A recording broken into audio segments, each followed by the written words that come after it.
Hello hi सभी को Ram Ram Radhe Radhe. I hope कि आप सभी लोग बढ़िया होंगे, मस्त होंगे और अपनी तैयारी में भी आप लोग लगे होंगे। तो चलिए आज की सेशन की शुरुआत करते हैं। तो थोड़ा सा पेशेंस बना के वीडियो में एंड तक बने रहिएगा। अगर वीडियो पसंद आता है तो अपने फ्रेंड्स में शेयर करना ना भूलिएगा।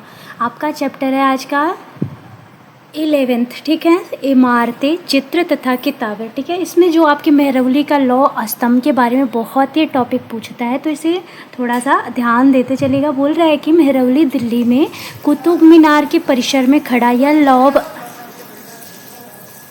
लौह स्तंभ जो है भारतीय शिल्पकारों की कुशलता का एक अद्भुत उदाहरण माना जाता है। इसकी ऊंचाई लगभग आप लोग देखेंगे तो 7.2 मीटर और वजन 3 टन से भी ज़्यादा है। इसका जो आपका लौह स्तंभ है यह आपके मेहरौली दिल्ली में कुतुब मीनार के परिसर में खड़ा है। यह लौह स्तंभ जो है भारतीय शिल्पकारों की कुशलता का एक अद्भुत उदाहरण भी माना जाता है। इसकी ऊंचाई कितनी है तो आप देखेंगे 7.2 और वजन आपके 3 टन से भी ज़्यादा है। इसका निर्माण लगभग आप देखेंगे तो 1500 साल पहले हुआ था। इसके बनने का समय की जानकारी हमें इस पर खुदे अभिलेख से मिलती है। इतने वर्षों के बाद भी इसमें जंग नहीं लगा है। देखिए इसी कहना क्या चाहता है आपसे कि जो आपके इसकी मीटर देखेंगे तो 7.2 मीटर है, वजन कितना है तो 3 टन से ज़्यादा है। और भारतीय जो आपके शिल्पकार थे उनकी कुशलता का एक अद्भुत उदाहरण भी माना जाता है, क्योंकि इस पे अभी तक अगर आप लोग देखेंगे लौह स्तंभ में जंग नहीं लगा है। इसकी खासियत यही है जो आपके लौह स्तंभ मेहरौली का दिल्ली में जो आपके कुतुब मीनार के परिसर में यह जो लौह स्तंभ है इसमें बस यही खासियत है कि ये इसमें अभी तक कोई जंग नहीं लगा है। इसीलिए इसे दूर दूर तक आपके पर्यटक जो होते हैं ना देखने भी आते हैं। तो ये बहुत ही इम्पोर्टेंट है।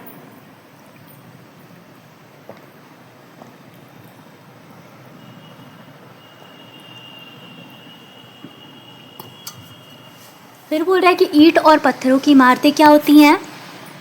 तो हमारे शिल्पकारों की कुशलता के नमूने जो होते हैं स्तूपों जैसे कि कुछ इमारतों में देखने को मिलती हैं।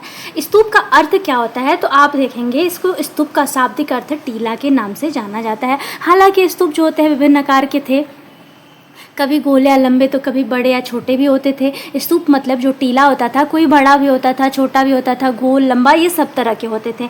उन सब में एक समानता है कि प्रायः सभी स्तूपों के भीतर एक छोटा सा डिब्बा रखा है। डिब्बों में बुद्ध या उनके अनुयायियों के शरीर के अवशेष जैसे कि दांत हुआ, हड्डी या राख या उनके द्वारा प्रयुक्त कोई चीज़ या कोई कीमती पत्थर जो होते थे अथवा सिक्के भी रखे रहते थे। तो ये भी एक टॉपिक महत्वपूर्ण बनता है क्या कि स्तूप का अर्थ जो होता है शाब्दिक अर्थ इसका टीला होता है। स्तूप विभिन्न प्रकार के होते थे, कभी गोल या लंबे तो कभी बड़े या छोटे भी होते थे। उन सब का एक समानता है, प्रायः सभी स्तूपों के भीतर एक छोटा सा डब्बा रखा था। डिब्बों में बुद्ध या उनके अनुयायी जो थे के शरीर के अवशेष जैसे कि दांत की हड्डी या राख मिला था या उनके द्वारा प्रयुक्त कोई चीज़ या कोई कीमती पत्थर भी अथवा सिक्के रखे रहते थे। इसे धातु मंजूसा के नाम से जाना जाता था। आरंभिक स्तूप जो धातु मंजूसा के ऊपर रखा मिट्टी का टीला होता था। बाद के कल में उसे गुंबद नुमा ढांचे को तरासे हुए पत्थरों को ढक दिया गया। प्रायः स्तूपों के चारों ओर परिक्रमा करने के लिए वृत्ताकार पथ भी बनाया गया था। मतलब ये जो बोल रहा है ना उसे आप लोग देखेंगे एनसीईआरटी अगर खोलेंगे 6th चैप्टर में तो आपको फिगर के माध्यम से दिखाया गया है कि प्रदक्षिणा पथ होता क्या था। तो ये जो बोल रहा है ना कि धातु मंजूसा क्या होता था, जो आपके सभी स्तूपों के भीतर एक छोटा छोटा डब्बा मिला है। डब्बों में आपके बुद्ध या उनके अनुयायी जो रहते थे उनके शरीर के अवशेष मिले हैं, जैसे कि दांत, हड्डी या राख या उनके प्रयुक्त कोई भी चीज़ या कोई कीमती पत्थर होता था, सिक्के रहते थे। और एक चीज़ और देखेंगे कि इसे धातु मंजूसा के नाम से भी जाना जाता था। तो ये भी इम्पोर्टेंट बनता है। एक सेकेंड आपके और आरंभिक स्तूप क्या होता था तो धातु मंजूसा के ऊपर रखी गई जो टीला होती है, मृतकों का टीला होता था, वो बाद के कल में उसे गुंबद नुमा ढांचे की तरह से पत्थरों से ढक दिया गया। प्रायः स्तूपों के चारों ओर परिक्रमा करने के लिए आपके वृत्ताकार आपके पथ होते थे जो आपके इसे प्रदक्षिणा पथ के नाम से भी जाना जाता था। तो ये इंपॉर्टेंट बनता है, याद रखिएगा। और इस रास्ते को रेलिंग बोला जाता था।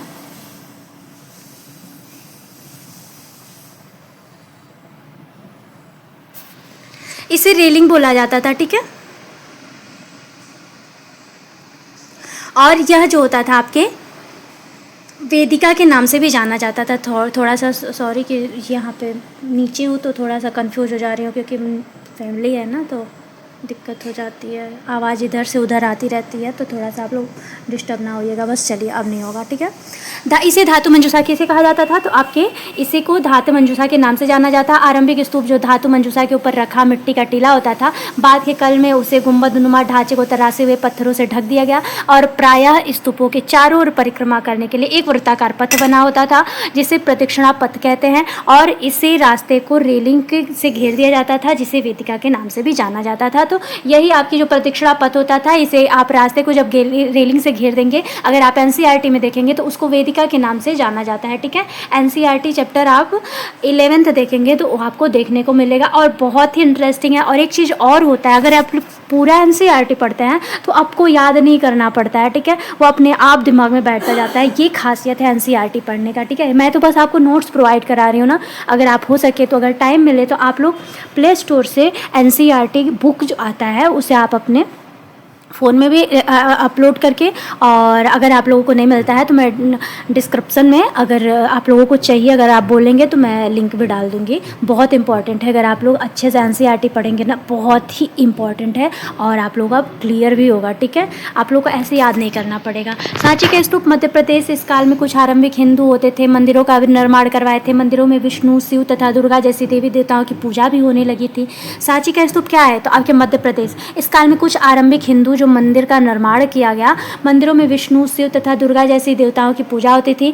मंदिरों का सबसे महत्वपूर्ण भाग गर्भगृह होता था, जहां मुख्य देवी या देवता की मूर्ति को रखा गया। पुरोहित भक्त पूजा करते थे और आपके भीतर गांव, जैसे कि मंदिरों में उसके ऊपर काफ़ी ऊंचाई तक निर्माण। भीतर गांव क्या होता था, देखिए ये भी टॉपिक बनता है ना, अगर आप लोग पढ़े होंगे तो पुरोहित भक्त भाव पूजा करते हैं। भीतर गांव क्या होता है, जैसे कि मंदिरों में उसके ऊपर काफ़ी ऊंचाई तक निर्माण किया जाता था, जिसे शिखर बोला जाता था। अधिकतर मंदिरों में मंडप नाम की जगह होती थी, यहाँ एक सभागार होता था जहाँ लोग इकट्ठे होते थे। और महाबलीपुरम और ऐहोल मंदिर भी इसका उदाहरण है। देखिए ये बोल रहा है कि शिव दुर्गा जैसे देवताओं का आपके यहाँ पे मंदिर होता था, पूजा पाठ होता था। सबसे महत्वपूर्ण भाग वहाँ पे क्या होता था, तो एक गर्भगृह होता था, ठीक है। गर्भगृह में आपकी देवी देवता, जो देवी दुर्गा माता है, शिव जी हैं, भगवान विष्णु, इन सब का एक गर्भगृह होता था। मुख्य देवी देवता अगर रखा जा रहा है उसमें, तो आपके गर्भगृह के नाम से जाना जाएगा। पुरोहित और भक्त उसको पूजा करते थे, जो भीतर गाँव, जैसे कि मंदिरों के ऊपर काफ़ी ऊँचाई तक निर्माण कराया जाता था। अगर काफ़ी ऊँचाई तक होगा तो उसे शिखर के नाम से जाना जाता था। और अधिकतर मंदिरों में मंडप नाम की भी एक जगह होती थी। उस मंडप को क्या बोला जाता था, तो यह एक सभागार होता था, जहाँ पर मतलब लोग इकट्ठे होते थे। तो वहाँ पे मंडप नाम का एक जगह होता था, वहाँ पे एक सभागार होता था जहाँ पर लोग आके इकट्ठे होते थे। तो ये इंपॉर्टेंट टॉपिक बनता है, याद रखिएगा। महाबलीपुरम और ऐहोल मंदिर भी इसका उदाहरण है, देखेंगे तो।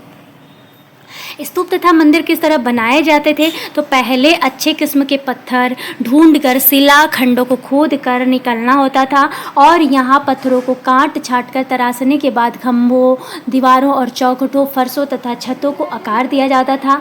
मुश्किल सबके तैयार हो जाने पर सही जगहों पर उन्हें लगाना काफ़ी मुश्किल काम भी होता था। क्या बोल रहा है आपसे कि जो स्तूप होते थे और मंदिर होते थे, तो पहले अच्छे किस्म के पत्थर ढूंढकर शिला खंडों को खोद कर निकालना होता था। यहाँ पत्थरों को काट कर तराशने के बाद खंभों, दीवारों को चौखटों, फर्शों तथा छतों का आकार दिया जाता था और मुश्किल सबके तैयार हो जाने पर सही जगहों पर उन्हें लगाना काफ़ी मुश्किल काम भी लगता था, ठीक है।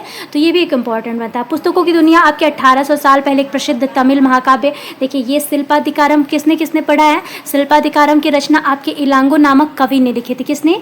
और पुरानी कहानी आपके पुराण का शाब्दिक अर्थ आपके प्राचीन कहलाता था। इसमें भगवान विष्णु, शिव, दुर्गा या पार्वती जैसे देवी देवताओं से जुड़ी कहानियाँ मिलती हैं।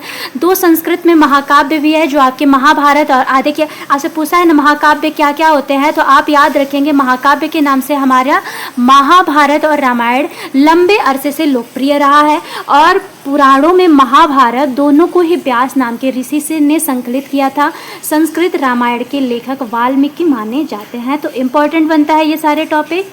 पुस्तकों की दुनिया में आपके 1800 साल पहले एक प्रसिद्ध तमिल महाकाव्य जो शिल्पाधिकारम है, इसकी रचना इलांगो नामक कवि। और ये बहुत ही इंपॉर्टेंट है, शिल्पाधिकारम पूछा भी जाता है। विज्ञान की पुस्तकें क्या क्या थी, तो इस समय गणितज्ञ जो खगोल शास्त्री आर्यभट्ट ने संस्कृत में आर्यभट्टियम नामक पुस्तक लिखी। इसमें उन्होंने लिखा कि दिन और रात पृथ्वी के ने अपनी धुरी पर चक्कर काटने की वजह से होते हैं, जबकि लगता है कि रोज सूर्य निकलता है और डूबता भी है। उन्होंने ग्रहण के बारे में भी एक वैज्ञानिक को तर्क दिया। मतलब ये बताते हैं जो आपके आर्यभट्ट थे, इन्होंने आर्यभट्टियम नामक पुस्तक लिखी है संस्कृत भाषा में। ये आपके खगोल शास्त्री और गणितज्ञ भी थे।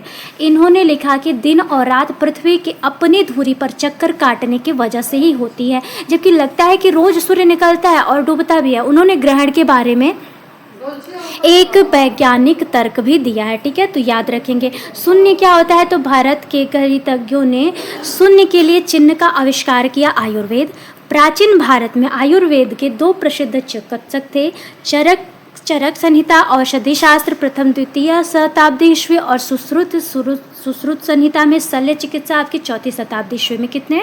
आपके जो चरक संहिता औषधि था आपके प्रथम द्वितीय शताब्दी में, और सुश्रुत संहिता जो शल्य चिकित्सा था वो आपकी 4वीं शताब्दी में इसको आपके लिखे थे लोग, इसका आविष्कार किए थे। तो आप ये याद रखेंगे।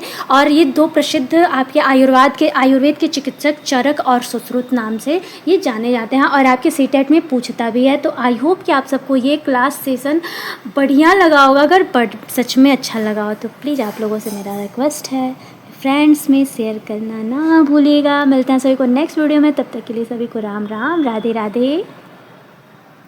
आई होप कि आप सबको सेशन सच में पसंद आया हो। ठीक है, मिलते हैं सभी को नेक्स्ट वीडियो में, तब तक के लिए सभी को राम राम, राधे राधे, बाय।